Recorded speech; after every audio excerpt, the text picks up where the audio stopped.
Hi, this is Mrs. Tavares. I am going to explain briefly this tour that you are going to be taking of my classroom.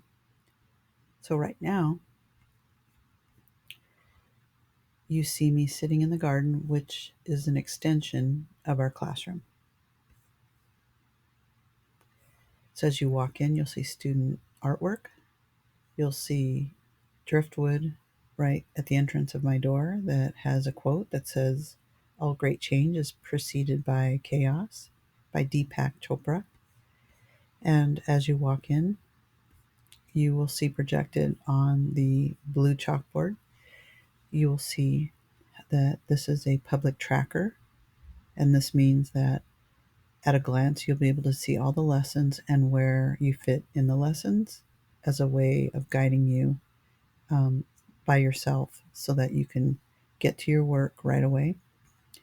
It's designed to meet that hard deadline, and I'm here to help you set the pace and to keep you on pace. So, my way is to walk around the classroom like I normally do and engage you in conversation. Um, and I also encourage collaboration. There are several places around the room. One is in front of the blue chalkboard, another is where the mini bulletin boards are in the back of the room, in the east side of the room. And then in the middle part of the room, facing the east side also, is an open area that has several desks that could be used for collaboration. I have many whiteboards that can be taken over there to work on your subjects, your lessons. So the way these work is in this yellow band, uh, you see 1, 2, 3, 4, and 5. You see 5 columns, and each column represents a lesson. You see the names of students in yellow, which show that they need to revise their mastery test, and that mastery will allow them to move on to the next lesson. And the lesson has a sequence. Looking at this is a personal tracker which lists all the lessons, and they're color coded. The blue is must do, the purple is should do, the hot pink is aspire to do, mastery is in green, and yellow means the person needs to revise their mastery check. So looking at all the blue here, these are the things that a student must do.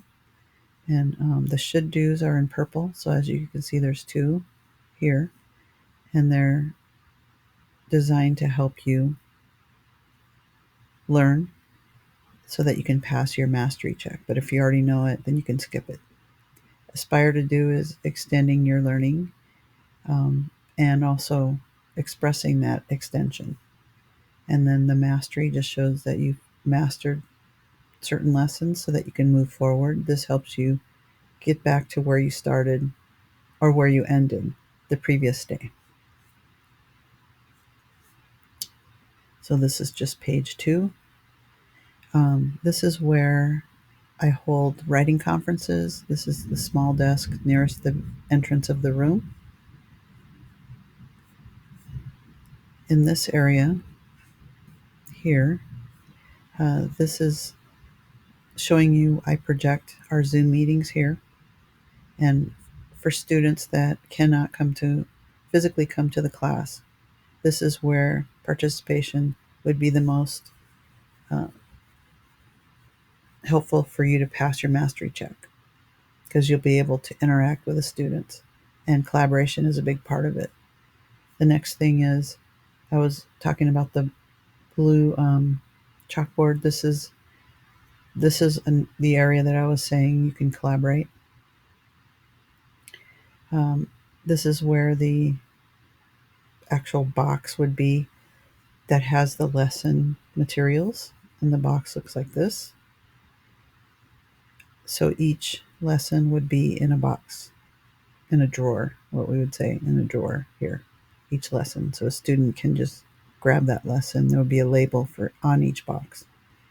There's a turn-in slot um, on your way out, you can walk through the classroom to the back of the room and on out to the back door, or to the only door that we have, and just drop in the stuff into the turn-in slot.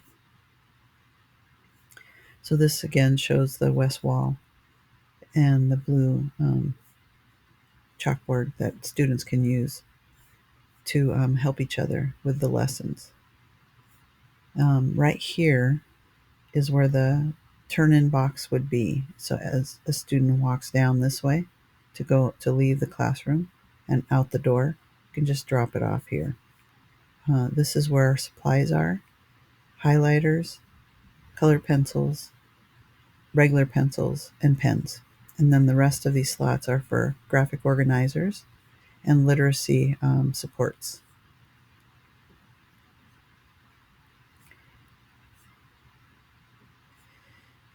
In this area, this wall here has mostly all windows, and this is also a great place right here in front of the plants to have a collaborative session.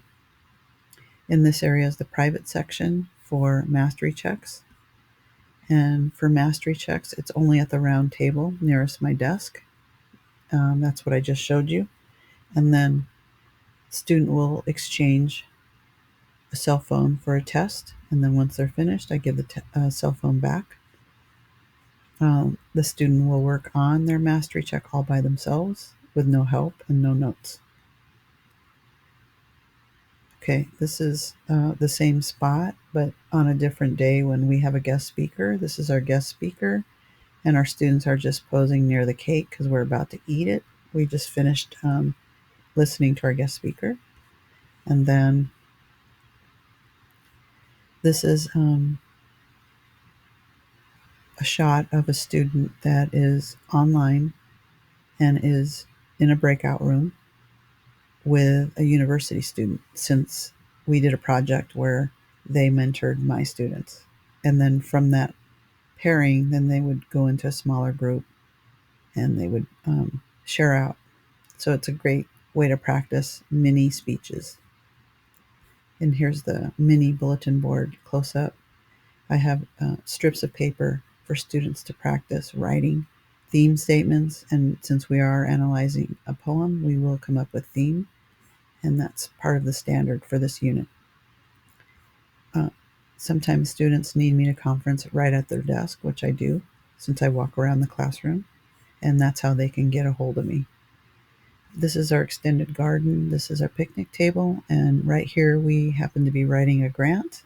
Students are helping me write a grant for extra supplies and building materials for reconstructing and for rebuilding and for starting new projects. And then finally, these are the different types of projects in our garden, from redesigning this space into a counseling center, from using it as a teaching area, as a sharing area for preparing for narrative writing, for planting, of course, for reading and planting projects with preschoolers, and then finally, just beautifying our garden so that it's welcoming to events and other classes to come. And then thank you for watching, and we will talk more about our routines.